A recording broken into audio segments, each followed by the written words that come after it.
Metai su Tomu Mertonu. Kasdienės meditacijos. Skaito Dalius Ramanauskas. Išmokti meilės kalbą. Ką byloja diena? Man reikia išvysti pirmąją brėkšmo šviesą. Turiu vienumoje stebėti, kaip iškilmingoje tyloje prisikelia diena ir pasirodo saulė. Nes tą akimirką visi miestų, vyriausybių ir karo ministerijų reikalai atrodo tik niekingos pelių peštynės. Tuomet rytuose augantys medžiai, aukšte ąžuolai taria vienintelį žodį – diena. Ir jis niekada nebūna toks pats. Kiekvieną sykį šis žodis ištariamas visiškai naujai. Tomas Mertonas, dienoraštis 1960 metų gegužė.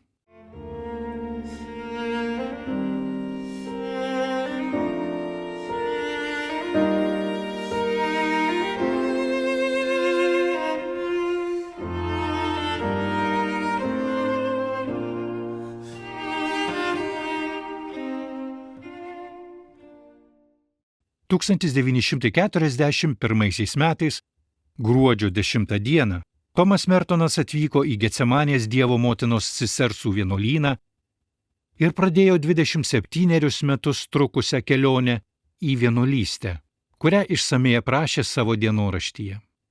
Prieš išvykdamas į Kentukį gruodžio 6 dieną Mertonas parašė laišką geriausiam savo draugui Robertui Laksui, kuriame teigė, kad atsižada bet kokių gyvenimo Niujorke siūlomų perspektyvų tam, kad atrastų geresnį kraštą ir išmoktų jo naująją kalbą.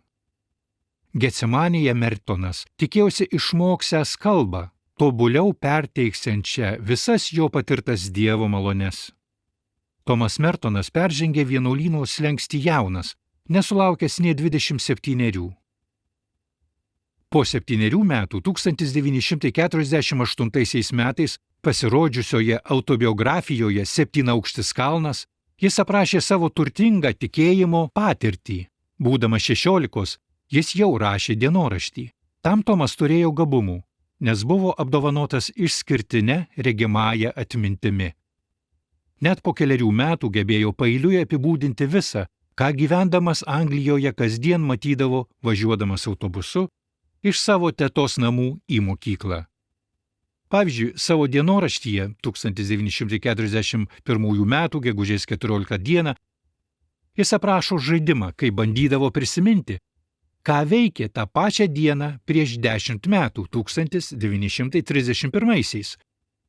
Apmąstant vis didėjantį savo dienoraščių archyvą, jaunajam rašytojui išryškėjo slapti lūžių taškai, vedė jį į jo likimo atskleidimą. Dar jaunystėje Mertonas žinojo, kad yra rašytojas, tačiau dienoraščių rašymas atvedė jį prie netikėtos minties, jog jo pašaukimas yra vienuolystė. Ankstyvuosiuose autobiografiniuose užrašuose Tomas mėgino išpainioti prieštaringų savo jaunystės patirčių gijas ir tarsi nubrėžti savo pirmųjų 3 dešimtmečių kelią. 7-aukščiame kalne, kurį Mertonas parašė 30, jau 4 metus gyvendamas vienuolyne, pateikiama ankstyvųjų jo dienoraščių retrospektyva. Šioje autobiografijoje aprašoma našlaičio vaikystė ir desperatiška paauglystė, kurias iš esmės perkeitė maloninga apvaizda, kai sulaukęs 23 metų pasikrikštijo Kristaus kūno bažnyčioje Manhetene ir priėmė Romos katalikų tikėjimą.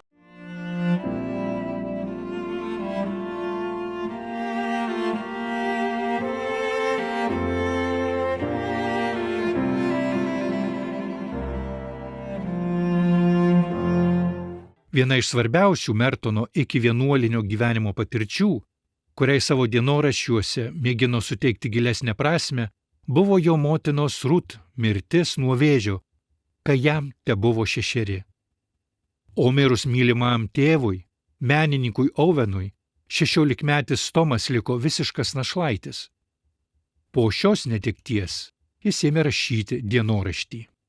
Kaip pro debesis įspindo vilties spindulys, Kai palikęs Angliją, jis išvyko studijuoti į Kolumbijos universitetą Niujorke. Kokie žmonės ir kokios patirtys kreipė jį atsiversti į katalikybę ir paskatino trokšti kunigu. Nors Mertonas tebepuoselėjo literatūrinės ambicijas, juk jo kūrinius spausdino geriausios Niujorko leidyklos. Kokie žmonės ir įvykiai lemtingai atvėrė jam saugų kelią iš Anglijos per Atlantą, kad geriausius savo jaunystės metus praleistų Kolumbijos universitete Niujorke ir tada galiausiai nukreipė jį į Kentukyje įsikūrusį vienuolyną, kuris, kaip rašoma autobiografijoje, tapo namais, kurie paslėpė jį Dievo veido paslaptyje. Kelios dienos prieš išvykstant į Getsemanę geriausiam draugui Robertui Laksui parašytame laiške, Mertonas sąmoningai sugretino savo troškimą tapti vienuoliu Getsemanėje ir norą mokytis naujos kalbos. Citata. Galbūt Šventos Liucijos dieną pradėsiu Kentukyje paniręs į maldą. Neegzistuoja jokia kita kalba, kuria tai būtų galima išsakyti, išskyrus meilės kalbą. Tačiau ten jis mane išmokys kalbėti tą kalbą, kaip vaiką ir šventąjį. Bet iki to meto negaliu kalbėti apie jį, kuris yra visa, apie ką noriu kalbėti. Kai giedosiu didelėje bažnyčioje, jame atrasiu visus draugus, savo brolį, dėdę, tetą, tėvą, mirusią mamą, visą mistinį Kristaus kūną, visus žmonės, gyvuosius ir mirusius, visas dienas, visus laikus, visus amžius, visus pasaulius, visus slėpinius ir visus stebuklus. Citatos pabaiga. Šios baigiamosios pastraipos atskleidžia, koks vertingas buvo Mertono vidinis darbas, kurį jis kaip vienuolis ir rašytojas dirbo iki pat savo mirties. Dievo jam skirtas likimas visada atsiskleidė per žodį, ištartą jam dėl jo išgelbėjimo ir girdimą jo santykiuose su viskuo, ką jis labai mylėjo, su žmonėmis, gamta, knygomis, idėjomis, visais gražiaisiais jo gyvenimo dalykais. Tapdamas vienuoliu, neturi visko prarasti dėl Dievo. Paradoksalu, kai Mertonas kaip rašytojas priėmė vienuolio tylą, atrado labiausiai jam tinkamą priemonę, kuri anksčiau jam kaip rašytojui atrodė nepatikima ir kėlė įtampą. Iš naujo atrasti visus dalykus ir atiduoti juos Dievui.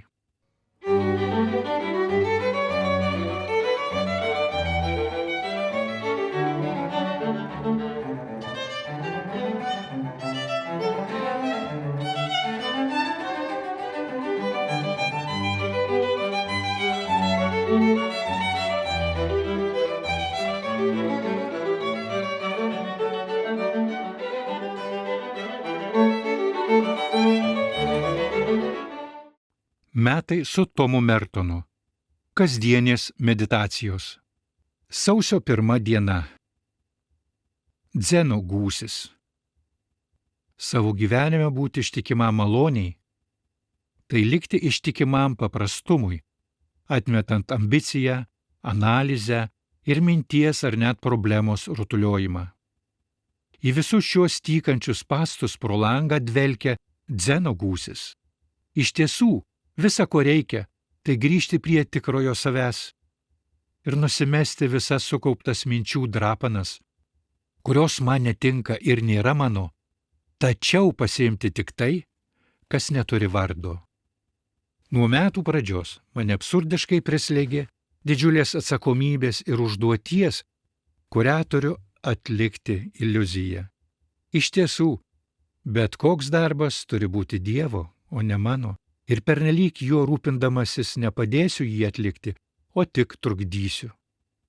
Saulėtekis yra įvykis, pačiose žmogaus gelmėse sužadinantis iškilmingą muziką, kai naują dieną visa jo būtis turi prisiderinti prie visatos ir Dievo šlovinimo, kad galėtų garbinti jį už visas būtybės, kurios kada nors buvo ar bus sukurtos, nes dabar man tenka atsakomybė matyti tai, ką matė visi mano protėviai, pripažinti ir garbinti Dievą. Nesvarbu, ar jie kitados garbino Dievą, dabar jie tai gali daryti per mane. Saulėtekiui būtinas šis teisumas, tvarka ir tikras visos žmogaus būties nusiteikimas.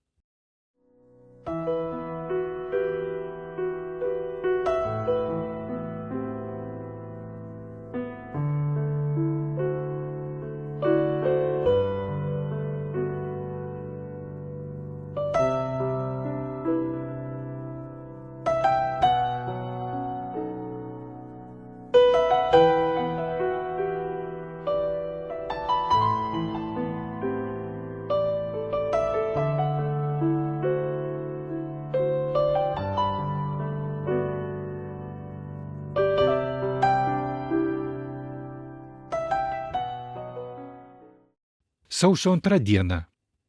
Tyla savyje. Vakar snyguriavo, o šiandien viską dengia gilus sniego sluoksnis. Išlindo saulė, ryškiai mėlyno dangaus fone boluoja storai apsnigti kedrai, rūke skendi baltos kalvos, o abatijos pastatai nusidažė aukso spalva. Štai kaip Getsemanė atrodo žiemą. Ta tėvo Linuso spalvotų kodako juostelių dėžutė yra pilna būtent tokių vaizdų.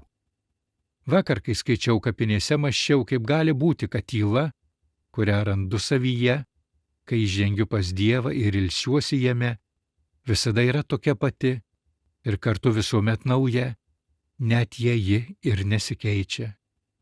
Nes toji tyla yra tikrasis gyvenimas, ir nors jūsų kūnas blaškosi, kaip kad energingai darė maniškis, nes buvo šalta, jūsų siela lieka toje pačioje vietoje, prieimusi į savo gyvenimą tą, kuris yra Dievas, dabar žiemą, kaip ir anksčiau vasarą, iš pažiūros be jokio skirtumo, tarsi visiškai niekas nebūtų pasikeitę ir metų laikų kaita tebūtų iliuzija. Pirmą sykį nuo gruodžio pradžios išėjau dirbti, kad pravėdinčiau galvą šviežiame ore ir paleisčiau skristi į medžius kelias šmėklas. Anapus tvoros, už arklidės, tašėme kelio vedančio į žemutinę terasą akmenis. Kaip buvo gera dirbti drauge su savo broliais, netgi su tais, kurie paprastai mane erzina. Kaip gera turėti regulą, kurioje paprastumas, neturtas ir sunkumai sudaro didelę dalį to, ką pats gali duoti Dievui. Kasdienės meditacijos su Tomu Mertonu. Skaitė Dalius Ramanauskas.